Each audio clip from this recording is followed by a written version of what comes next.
आगे बढ़ सके। क्वालिटी एजुकेशन में हम म्यूजिक भी स्टार्ट करने जा रहे हैं, संस्कृति भी स्टार्ट करने जाएंगे इंग्लिश के साथ, और नए सब्जेक्ट जो भविष्य के सब्जेक्ट है उनको भी हम शुरू करने जाएंगे। एक कैंपस में अगर 40-50 टीचर भी होंगे, उनकी अपनी वार्तालाप भी उनको भी सीखने का मौका देती है। चैट जीपीटी की बात कर रहा हूँ क्योंकि एआई जनरेटर की तरफ हम जा रहे हैं। हम सब सारे डिपार्टमेंट में कर रहे हैं। अभी मेरी एक मीटिंग इसी से संबंधित है। हम ज्यादातर मेडिकल हेल्थ में कर रहे हैं, एजुकेशन में भी। तभी मैंने वो आपसे एआई से पूछा, जानकारी ली, क्योंकि मैं इसको खुद भी स्टडी कर रहा हूँ और खुद भी मेरा भी इसका एक आर्टिकल कल ही पढ़ रहा था।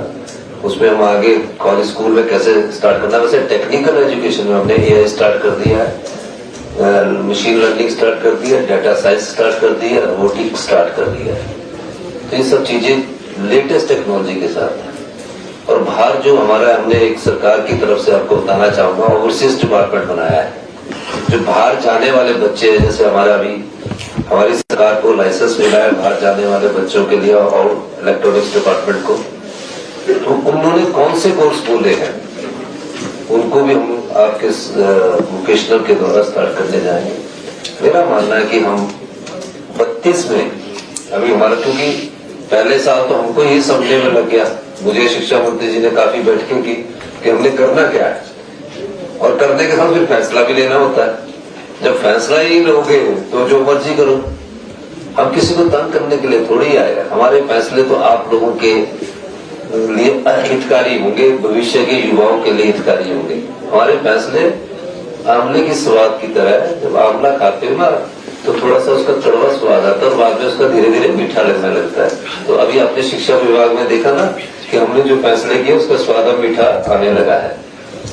शिक्षा के क्षेत्र में किसी भी प्रकार की कोई पैसे की कोई कमी नहीं है। ये ठीक है, जब कोई स्वरूप एक ढर्रे का बदला जाता है और 40 साल से एक स्वरूप होता तो उसमें कुछ कठिनाइयां जरूर आती है, लेकिन कोई भी सरकार जब होती है उसका मतलब ये होता है कि अच्छा किया जाए। यूनियन वालों का भी धन्यवाद आप हमारे साथ खड़े हैं, हमारे फैसलों में आप साथ दे रहे हैं। कई जगह आप भी विरोध कर देते हो, वो आपका अधिकार है लोकतंत्र में, क्योंकि कुछ बातें आप भी हमको अच्छी बताते हो, आपसे सीखते हैं। ऐसा नहीं है कि हम आपसे सीखते नहीं, आपके फैसलों से हम सीखते हैं। कोई ना कोई छोटा बच्चा भी हमको सिखाता है। हम सरकार में ये सोच के चले कि हम 5 साल आए और रूटीन गवर्नमेंट में बैठे रहे, आते रहे और जाते रहे, तो ये उन समाज के साथ भी धोखा होगा, जो जिस विभाग का मंत्री उनके साथ भी धोखा होगा, और हिमाचल प्रदेश की 75% जनता के साथ भी धोखा होगा। हमें अच्छा करना है और हम अच्छा करने के लिए आए, और हम आने वाले समय में अगले 1 साल में और तेजी से शिक्षा विभाग में फैसले लेंगे। पर आपके सहयोग के बगैर वो फैसले नहीं फलीभूत हो सकते हैं। आपका सहयोग चाहिए, और खासकर टेक्नोलॉजी बहुत जरूरी है। टेक्नोलॉजी बहुत जरूरी है, और टेक्नोलॉजी में हम डिजिटाइजेशन ब्लैक बोर्ड्स की तरफ गए हैं, सब जगह गए हैं। स्मारक शिक्षा में काफी कुछ हमने किया है।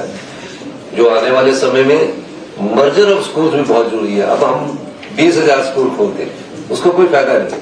अगर हम 9-10 स्कूल एक विधानसभा क्षेत्र में 4 से 5 किलोमीटर या 3 से 4 किलोमीटर के दायरे में खोलते हैं, और उसमें सभी प्रकार का स्टाफ करते हैं, उसमें आपके पास सब प्रकार का स्टाफ हो, अच्छी मेस हो, अच्छा खाने का हो, अच्छा देखने का हो, अच्छा खेलने का हो, और कभी कभी उनको हम एक्सपोजर टूर भी बाहर का करवाए। इस दृष्टि से भी हमारी सरकार ध्यान रख रही है।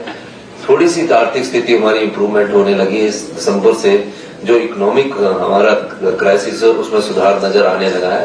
तो आने वाले समय में जो हमारी संपदा है, एक हमारी जो हमारी वेल्थ है, जिसको आज तक ध्यान नहीं देगा, हम उसकी तरफ ध्यान देकर शिक्षा और हेल्थ सेक्टर में बहुत कुछ करेंगे।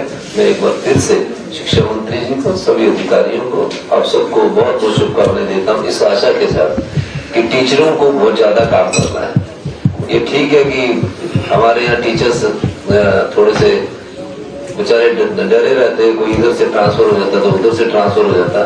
अब उस शिक्षा प्रणाली पर भी विचार कर रहे हैं कि टीचरों के मन में ये घबराहट हो कि मैं स्कूल से उठूंगा और स्कूल से उठूंगा। उस पर भी हमारा विचार विमर्श चल रहा है। जल्दी हमने आपके लिए कोई अच्छी वो ट्रांसफर नीति लेकर आएंगे। और एक और चीज हम कहना चाह रहे हैं, लेकर आएंगे, अभी तो विचार चल रहा है।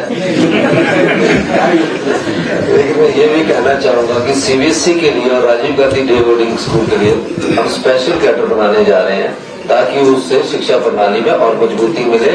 और ये इसका मतलब ये नहीं है कि उनकी प्रमोशन पर रुकेंगे और दूसरे स्कूल में जो आना चाहे, जिसकी मंशा हो उनको आना चाहिए। ये अभी एक पायलट प्रोजेक्ट के तहत हम 100-120-30 स्कूलों को बनाने जा रहे हैं।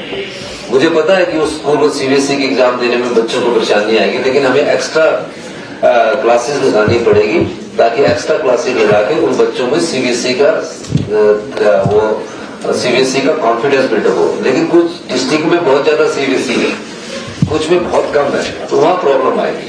इन्हीं शब्दों के साथ मैं शिक्षा विभाग के सभी अधिकारियों का, कर्मचारियों का बहुत बहुत धन्यवाद करता हूँ।